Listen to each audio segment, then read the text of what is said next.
बचपन में 3.5 साल की उम्र में खसरा निकला था, जिसकी वजह से आंखें चली गई।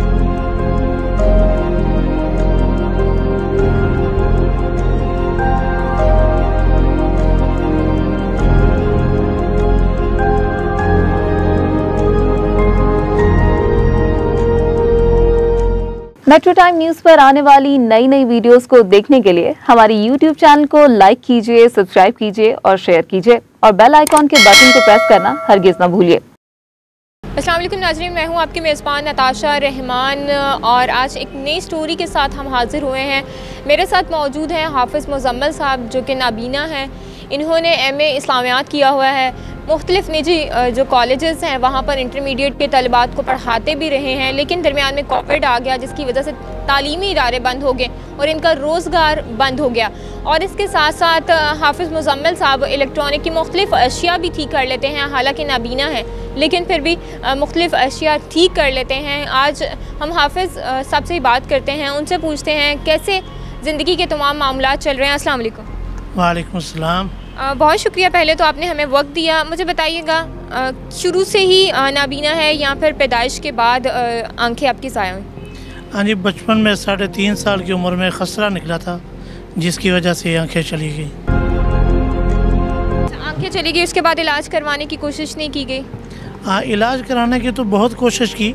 एक डॉक्टर इकबाल हुआ करते थे मोनी रोड, उन्होंने जब देखा उन्होंने कहा ये पीछे से नूर ख़त्म हो गया, दुनिया में अभी तक इसका इलाज कोई नहीं आया। आँख ख़राब हो तब्दील हो सकती है, लेकिन जब आँख को पीछे से जो करंट मिल रहा है वही नहीं मिल रहा, तो इसका इलाज अभी तक नहीं है। ठीक है, अभी तक इसका इलाज मुमकिन नहीं है। हाफिज़ साहब आप पढ़ाते भी रहे हैं, कॉलेजेस में बंद हो गए, फिर कैसे तमाम ज़िंदगी के जो मामलात हैं वो कैसे चल रहे हैं? बस अल्हम्दुलिल्लाह, एक तो ये है कि अल्लाह तबारक तआला ने सरकारी मुलाजमत दी है, वो उससे कुछ मामला चल रहे हैं, लेकिन आज तनख्वाहदार जो आदमी कोई भी है उसका घर का चूल्हा जलना बहुत मुश्किल है। लेकिन ये छोटी मोटी अशिया जो हैं ये ठीक करके मज़दूरी करके गुजारा चला लेते हैं, गुजारा कर लेते हैं। कितने बच्चे हैं आपके? कैसे अभी आपने बताया कि मुलाजमत में तो पूरा नहीं होता, ज़ाहिर सी बात है, चाहे वो गवर्नमेंट की नौकरी हो चाहे प्राइवेट हो, लेकिन फिर भी जो तनख्वाहदार आदमी है उसको महीने के एंड पे कुछ ना कुछ ज़रूरत पड़ जाती है। बच्चे पढ़ रहे हैं आपके, क्या कहेंगे? जी, बच्चा पढ़ रहा है तो ज़ाहिर अखराजात स्कूलों के वो अपनी जगह पे हैं और बाकी मामलात भी होते हैं। अल्लाह तबारक तआला पूरा कर रहे हैं, लेकिन ये है कि जो भी आदमी कोशिश करता रहता है, मेहनत करता रहता है, अल्लाह तबारक तआला उसमें बरकत डालते हैं। बिल्कुल ऐसे ही है, बरकत डाली जाती है। आप हमें बता रहे थे आपने कोई NGO भी बनाई थी जब कोविड नहीं था? अपना एक इदारा बनाया था, पब्लिक वेलफेयर सोसाइटी। तो उसमें यही था कि जैसे मैंने काम सीखा, चारपाइयाँ, कुर्सियाँ, पीढ़ियाँ, पंघूड़े ये भी बुने और इलेक्ट्रिक का भी काम कर रहा हूँ, पहले भी किया। तो इसी तरह मैं चाहता था कि जो और माजूर हैं कि जिनको यहाँ तक के बाद ऐसे भी थे जो भीख मांगने वाले थे, उनको मैंने समझाया कि असल में मेहनत में जो अज़मत है वो किसी चीज़ में नहीं है, तो मेहनत करके कमाएंगे तो इज़्ज़त की खाएंगे। तो वो आए भी, सीखना भी शुरू किया, लेकिन दरमियान में ये मसला आ गया जिसकी वजह से जो है ना वो निज़ाम ख़त्म हो गया। मुखय्यर हज़रात भी जो हैं वो भी खामोश हो गए, तो जिसकी वजह से कुछ कर्ज़ा भी है मुझ पे, तो अल्लाह तबारक तआला ज़रिया बनाएंगे उसके उतारने का भी। बिल्कुल ऐसा ही है, अल्लाह पाक हर काम में मदद करता है। और मुझे ये बताइएगा कि घर आपका अपना है, रेंट पे है? रेंट पे है। रेंट पे है, तो इसका रेंट कैसे दिया जाता है? कोई आपको देता है या फिर अपनी ही कमाई से? अपनी कमाई से फ़िलहाल तो दे रहे हैं। ठीक है, कोई मुखय्यर हज़रात ऐसे नहीं आते कि आपकी मदद करें आकर, क्योंकि अपना बीना भी हैं, लोग अपनी मेहनत भी करते हैं और लोगों को ये पैगाम भी देते हैं कि मेहनत करनी है आपने, किसी के आगे हाथ नहीं फैलाने। बस कुछ लोग तावन तो करते हैं, जैसे कोई साल के बाद किसी ने कर दिया, ठीक है जी मैंने ज़कात निकालनी, चलो थोड़ा सा कर देते हैं। अब इसके अलावा उनसे कहा जाए कि ज़रूरत है ये पूरी करनी है, तो वो कहते हैं कि आपका तो काम ही ऐसा है कि सवालात करते रहते हैं, तो हमारे तो अपने काफ़ी अखराजात हैं, तो इसलिए सवाल करने की नौबत आती तो नहीं है, अल्लाह तबारक तआला ऐसा मौका लाए ही ना, लेकिन फिर भी बहैसियत इंसान एक दूसरे की ज़रूरत पूरे करने के लिए इंसान को पैदा किया गया है, तो इसमें कुछ कर भी देते हैं, कुछ नहीं भी करते, जवाब दे देते हैं।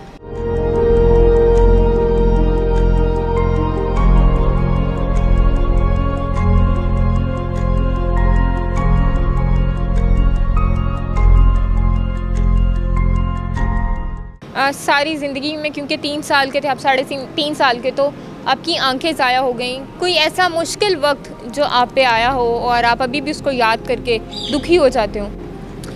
नहीं, अल्हम्दुलिल्लाह कोई ऐसा वक्त नहीं आया, क्योंकि अल्हम्दुलिल्लाह वालिदैन ने बहुत कुर्बानियाँ दी मेरे लिए।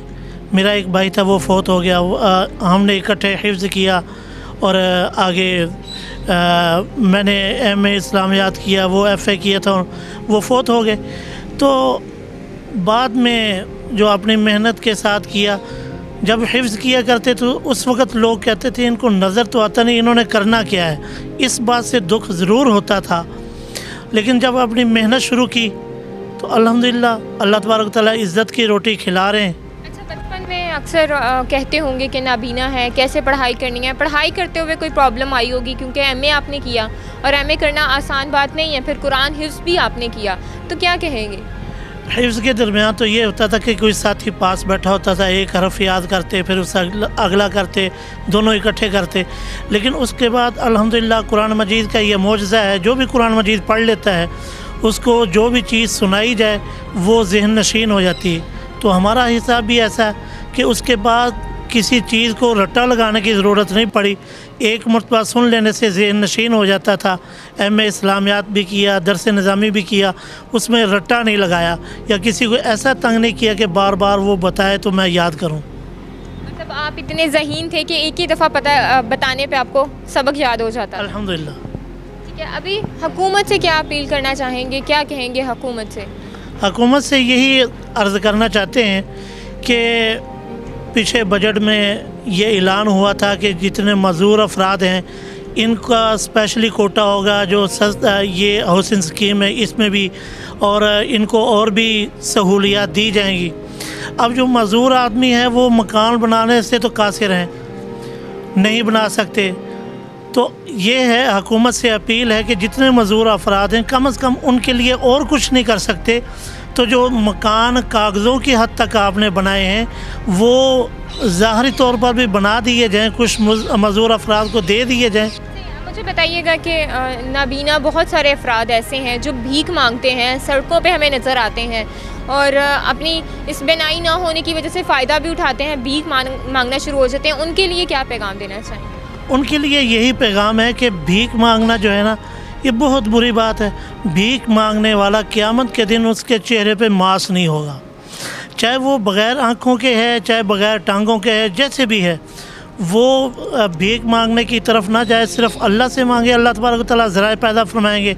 चाहे वो गवर्नमेंट के ज़रिए ज़राए मिल जाएं, चाहे वो कोई ऐसे मुखय्यर हज़रात मिल जाएं कि जो उसके साथ तावन करने वाले हों, लेकिन बेहतर ये है कि मेहनत से काम करना चाहिए। ख़ुद अपने हाथ से जो मेहनत करेंगे उसमें बरकत होगी। बहुत शुक्रिया, आपने हमें वक्त दिया। नाज़रीन, आपने सुना कि हाफ़िज़ मुज़म्मिल साहब ने यही कहा है कि मेहनत की कमाई में बरकत है। यकीनन मेहनत की कमाई में ही बरकत होती है, और जो नाबीना अफराद हैं जो भीख मांगते हमें सड़कों पर नज़र आते हैं, उनको ये चाहिए कि ख़ुद मेहनत करें, अपने लिए कमाएं, अपने लिए रोज़ी रोटी कमाएं, किसी के आगे हाथ मत फैलाएं। और अल्लाह भी यही कहता है कि मेहनत करें और मैं उसमें बरकत डालूँगा। और मोहम्मद हाफ़िज़ साहब जो हैं वो हमारे लिए एक ज़िंदा मिसाल हैं, इस माशरे में ज़िंदा मिसाल हैं। नाबीना जो अफराद हैं उनके लिए एक ज़िंदा मिसाल हैं कि ख़ुद कमा रहे हैं, अपने बीवी बच्चों का पेट पाल रहे हैं। तो हमें भी किसी के आगे हाथ नहीं फैलाना चाहिए। नाज़रीन, स्टोरी आपने देखी, दोबारा से नई स्टोरी में हम हाज़िर होंगे। हमें इजाज़त दें, अल्लाह ने के बाद।